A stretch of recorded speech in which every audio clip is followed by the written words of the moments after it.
Persidangan Rainforest Youth Summit 2025 yang berlangsung dari 18 hingga 20 Jun di Hikmah Exchange Event Centre merupakan platform penting dalam mengangkat suara Belia Sarawak ke arah pemuliharaan alam sekitar yang mampan.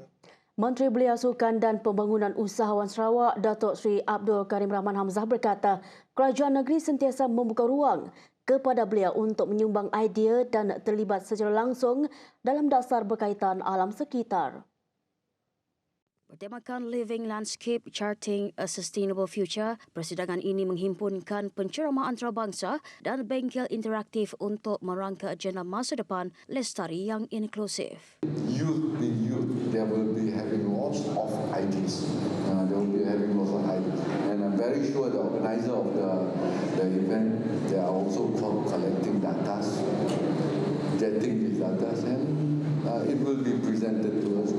Actually, not just in race.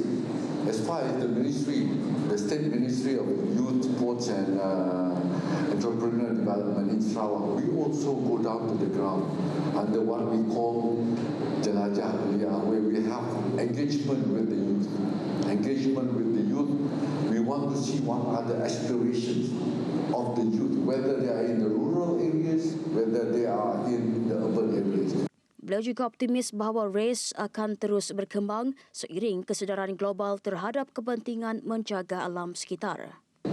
This year we are also doing the same thing, and hopefully this thing don't just stop here, because I strongly believe it is the responsibility of every leaders, whether they are in Sarawak, whether they are in Malaysia, whether they are in Indonesia, to make sure that the future leaders of those countries where the youth come from, they have got that kind of outlook, that deep sense of wanting to see that